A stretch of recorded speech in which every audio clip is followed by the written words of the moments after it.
తొలకరి కోసం తొడిమను నేనై అల్లాడుతున్నానులే, పులకరముదే పువ్వుల కోసం వేసారుతున్నానులే.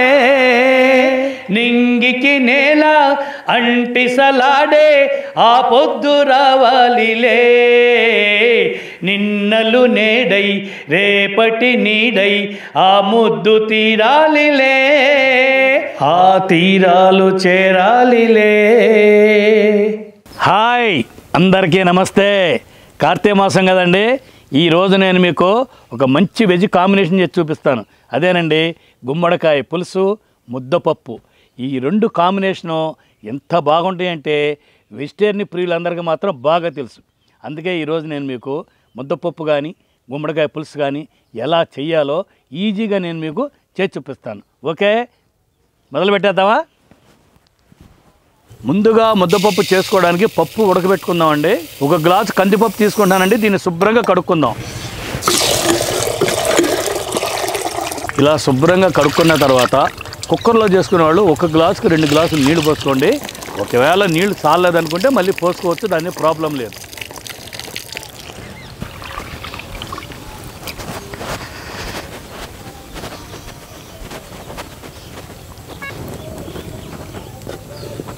పొయ్యి మీద పెట్టేసుకుని 1/2 చెంచా పసుపు, 1 చెంచా నూనె వేసి మూత పెట్టేసుకుందాం. పప్పు పెట్టేస్తున్నాం కదండి. ఇప్పుడు గుమ్మడికాయ పులుసుకి కావాల్సినవన్నీ రెడీ చేసుకుందాం. ఓకే, ఇదిగోండి కూర గుమ్మడికాయ తీసుకున్నాను. అంటే తీపి గుమ్మడికాయ కూడా అని అంటారు. నేను ఇందులో సగమే తీసుకుంటాను అన్నమాట గుమ్మడికాయ పులుసుకి. ఓకే, ఈ గుమ్మడికాయ సగం సరిపోతుందండి.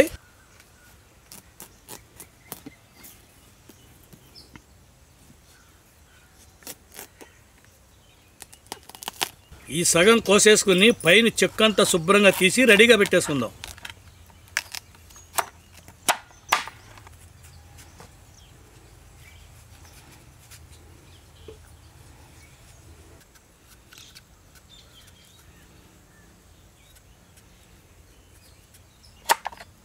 ఇవిగోండి మనకు కావాల్సిన పదార్థాలు. ఇవి సగం గుమ్మడికాయ ముక్కలండి. చెక్కు తీసి శుభ్రంగా ఇలా పెట్టుకున్నాను. 1 రెమ్మ కరివేపాకు, కొంచెం కొత్తిమీర, 2 ఉల్లిపాయలు, 8 పచ్చిమిరపకాయలు, పెద్ద సైజు నిమ్మకాయ అంతా చింతపండు, 6 వెల్లుల్లిపాయ రెబ్బలు. ఇదిగోండి ఈ మాత్రం బెల్లం ముక్క. ఇవ్వండి మనకు కావాల్సిన పదార్థాలు. ముందుగా మనం చింతపండులో నీళ్లు పోసేస్తే చక్కగా నానుతుందన్నమాట. ఓకే, ఈ గుమ్మడికాయకి ఇలా చెక్కంతా తీసుకొని చిన్న చిన్న ముక్కలుగా కోసి నీళ్ళలో వేసుకుందామండి.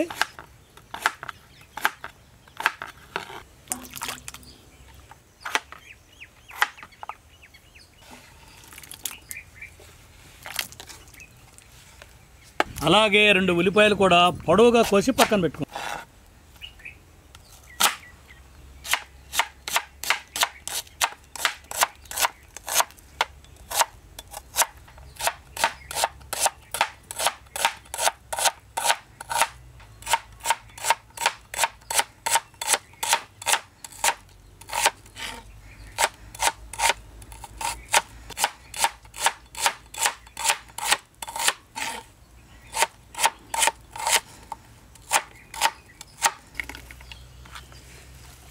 ఈ పచ్చిమిరకాయలు కూడా చీలికలు చేసుకుని కొత్తిమీర కూడా కోసి పక్కన పెట్టుకుందాం.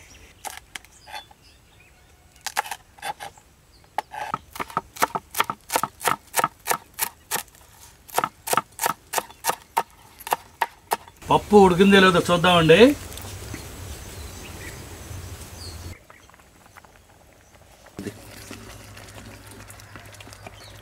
ఇదిగో చూసారండి, ముద్దపప్పు అనేది ఇలాగే ఉడకాలన్నమాట. ఇది పూర్తిగా ఉడికిపోయింది. ఇలా జారుడుగా ఉన్నప్పుడు దింపుకుంటే తర్వాత పప్పు మాత్రం తప్పనిసరిగా గట్టిపడిపోద్ది. ఇప్పుడు దింపు కింద పెట్టేసుకొని తాలింపు వేసేసుకుందాం.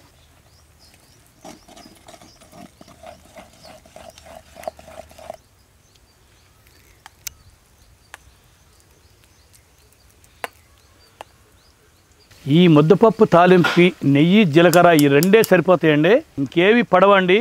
ఈ రెండిటితోనే రుచి మాత్రం అద్భుతంగా ఉంటుంది అన్నమాట. చెంచానార 2 చెంచాలు జీలకర్ర వేసుకుంటే రుచి అద్దిరిపోద్ది అన్నమాట. ఇంకంతేనండి, తాలింపు వేసేసుకుని కలిపేసుకుందాం. ఈ ముద్దపప్పు అనేది చాలా అంటే చాలా తేలిక పని అన్నమాట. చాలా రుచిగా ఉంటుంది, త్వరగా కూడా అయిపోద్ది. ముద్దపప్పు అయిపోయింది కదండి. ఇప్పుడు గుమ్మడికాయ పులుసు రెడీ చేసుకుందాం. కుండ పెట్టుకుని 4 చెంచాలు నూనె వేసుకుందాం. నూనె వేడెక్కగానే కచ్చా పచ్చాగా దంపి పెట్టుకున్న వెల్లుల్లిపాయ రెబ్బలు వేసుకుందాం. ఇది 1 నిమిషం అలా వేగాక ఒక 1/2 చెంచా ఇంగువ, అలాగే ఎండుమిరపకాయలు కూడా వేసుకుందాం.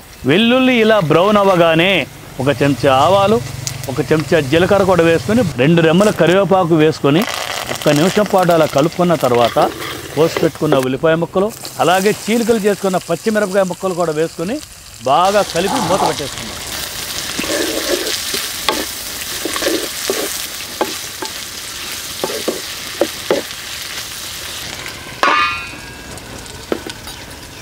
ఈ విధంగా ఉల్లిపాయలు వేగాక గుమ్మడికాయ ముక్కలు వేసేసుకుందాం. 1/2 చెంచా పసుపు, 1 చెంచా ఉప్పు కూడా వేసుకొని బాగా కలుపుకుందాం.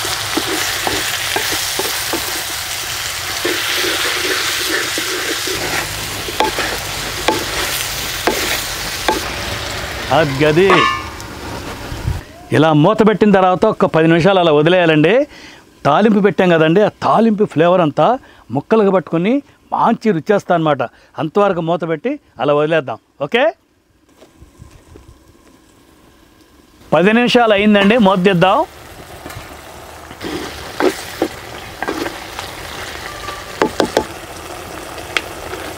గుమ్మడికాయ 70% ఉడికిందండి. ఇప్పుడు చింతపండు పులుసు పోసుకుందాం. చెంచానర కారం, అలాగే బెల్లం ముక్క కూడా వేసుకుందాం. చింతపండు కారం వేసాం కదండి, ఆ చింతపండు కారాన్ని బ్యాలెన్స్ చేయడానికి ఈ బెల్లం ముక్క అనమాట. రుచి మాత్రం బ్రహ్మాండంగా ఉంటుందండి. ఇది ఒక్కసారి ఇలా కలుపుకొని 1/2 లీటర్ నీళ్ళు పోసుకుందాం. ఉప్పు సరిపోయిందో లేదో చూసుకొని చాలకపోతే వేసుకొని ఒక్కసారి అలా కలుపుకొని దీన్ని మూత పెట్టి 7-8 నిమిషాలు అలా వదిలేద్దాం. 8 నిమిషాలు అయిపోయిందండి. ఇప్పుడు మూత తీద్దాం. అబ్బా, వాసన మాత్రం గుమగుమలాడుతుందండి ఈ గుమ్మడికాయ పులుసు.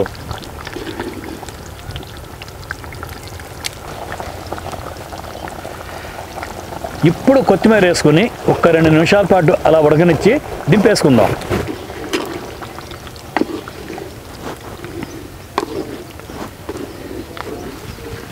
ఇదిగోండి, పులుసు అనేది ఇలాగే ఉండాలి. మరీ చిక్కగా ఉండకూడదు, మరీ లూజ్గా కూడా ఉండకూడదు. అంతేనండి, గుమగుమలాడే గుమ్మడికాయ పులుసు రెడీ. దీనికి ముద్దపప్పు జోడించి కనుక తింటే అబ్బో స్వర్గమే. ఇప్పుడు ఊరమిరపకాయలు కూడా కాల్చుకుని ఒక పట్టు పట్టేద్దామండి.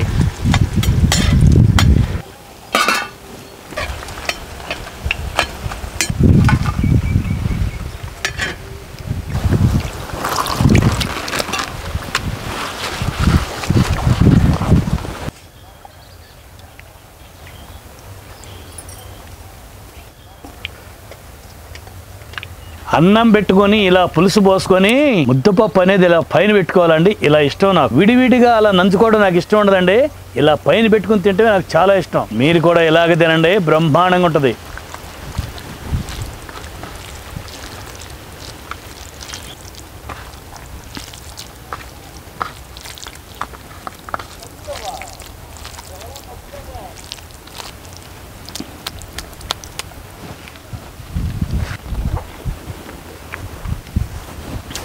అబాబాబాబాబా, సూపర్.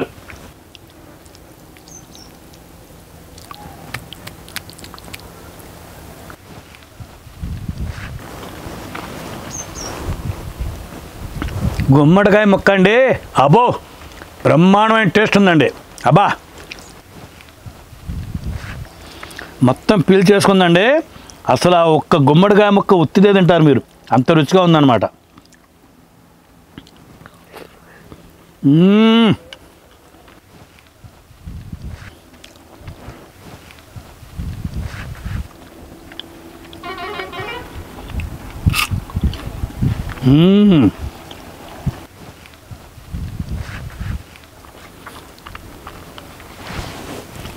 ఈ మూడిటితో కాంబినేషన్ అదిరిపోయిందండి.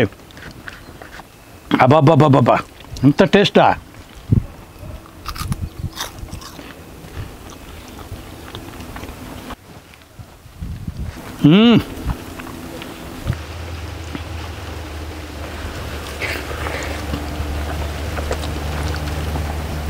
అన్నం ముద్ద ఆ మామని తినాలి. ఊర మిరపకాయ కరుమని తినాలన్నమాట. ఇదిగో ఇలాగా.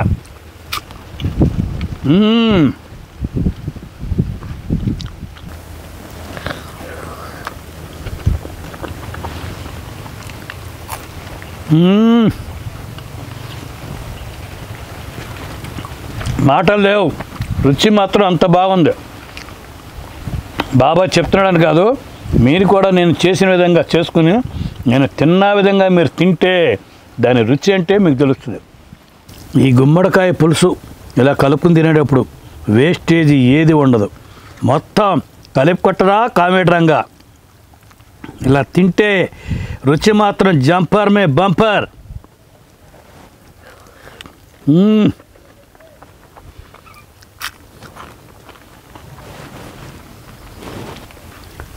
కంచాలు తింటారండి, అంత రుచిగా ఉంది ఇది.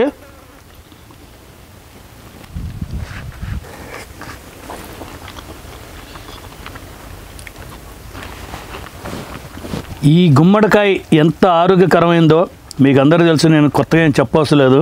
అంతేకాకుండా ఈ వంటకం అనేది అంటే ముద్దపప్పు గుమ్మడికాయ పులుసు అనేది చాలా పాతకాలం నాటి వంట.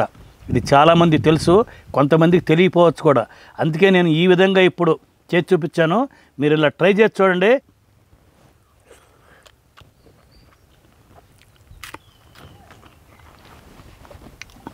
ఏమి వదలకుండా ఇలా తుడుచుకొని లాస్ట్ మధ్య తెలుసు కదా మీకు ఎలా తినాలో.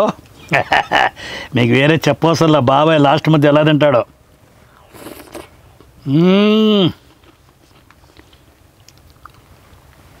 ఈ మిరపకాయ లోపల కరువు అంటుందండి.